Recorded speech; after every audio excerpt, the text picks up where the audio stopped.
Well, hello everybody, and welcome to the hotspot. G-Bear's Off Gridways, a homestead in the desert. Yeah, 107 now.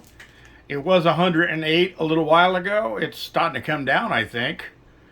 Uh, so 108 was the high that I saw for the day. Well, of course, it's going on 6 p.m., so it's late in the day. The temperature should be going down, and we just dropped 1 degree, so that's a good sign. Let's hope it keeps on going down.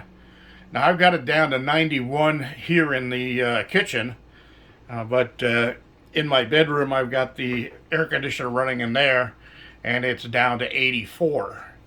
So I turn on the air conditioning now right after breakfast in the morning, and it runs all the way until sunset.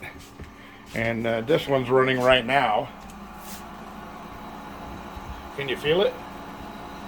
Yeah, it's nice and cool, huh? Yeah, so, anyway, I've got a question to answer for Jon Gover, Gover. I guess he's looking at setting up a dump load system on his wind turbine and wanted to know about the wiring. So we're going to stop by over here and see what we can do to help him out. I did tell him that this model of dump load controller is no longer being made or sold. They now use a digital box here instead of this old PWM conversion. And this is not just a regular PWM controller. This is designed specifically to go with this dump load system. Okay, and this is not a Ford solenoid. This is a specific solenoid designed just for dump loads. And the solenoid, of course, is nothing more than an electronic switch.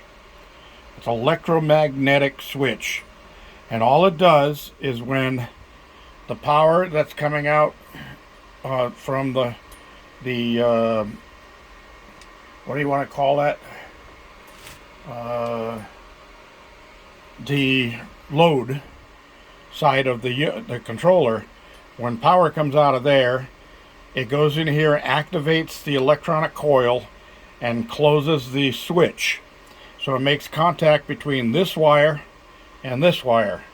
It just connects the two together. Okay, now down below you notice there's two other bolts here. Those are connected all the time. So you could hook something up that you want to shut off when the solenoid activates by connecting it to those two, but you don't usually use those. So how is this connected? Okay, so we have the battery connection here, and notice the solar connection is not used. There's no wires coming out of that. Now we have positive and negative on the battery. Okay, so the positive of the battery is the red comes down and goes down here to the positive pole of the battery. The negative goes through my breaker, which is a 50 amp breaker, and that goes down to the negative pole of the battery. Now normally I like to put those one at the first battery, the negative pole of the first battery, the other one at the positive pole of the last battery, so it goes across the whole battery bank.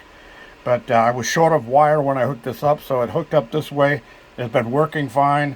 Not broken, don't fix it. That's my motto.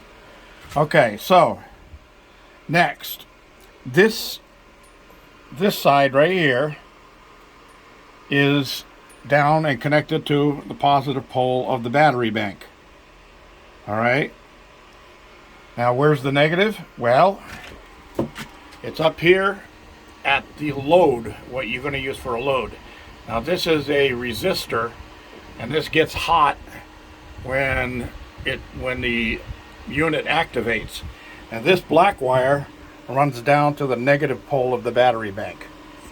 Okay, so this one is the positive pole, and I've got a fuse, 20 amp fuse in there just to protect from fire. And that connects, like I said,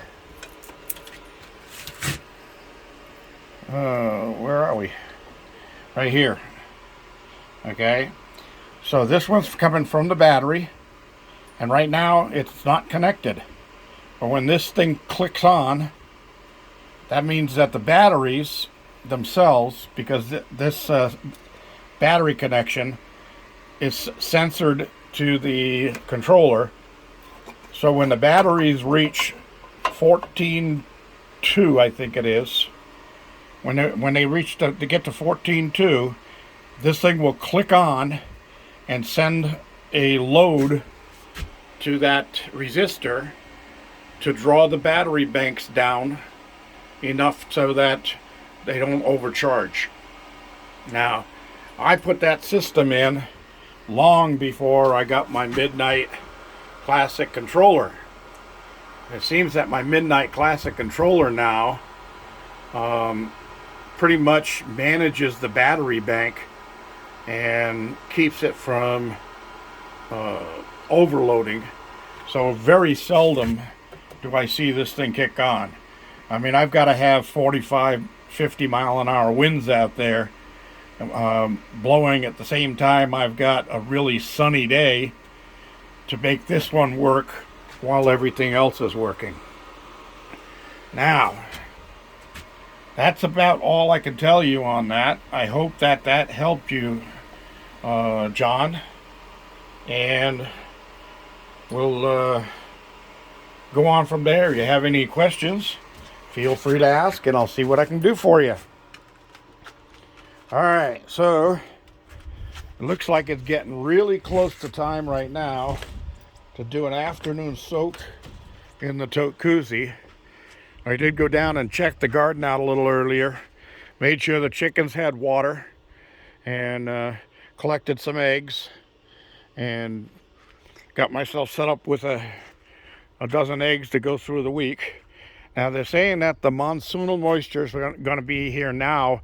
Yesterday they said Thursday, Friday, Saturday. Tonight they said Friday, Saturday. So originally, beginning of the end of last week, they were saying Wednesday, Thursday of this week. So who knows if it's going to get here or not. And I saw the radar map, and it looked like Arizona's getting a pretty good load over there. So pretty interesting. How come Arizona gets all the good stuff and we don't? Huh? How about that, Arizonans? What's going on? All right, thanks for joining me. G-Bear reminding you, thumbs ups down there. Don't forget to subscribe and share. And this is G-Bear signing off.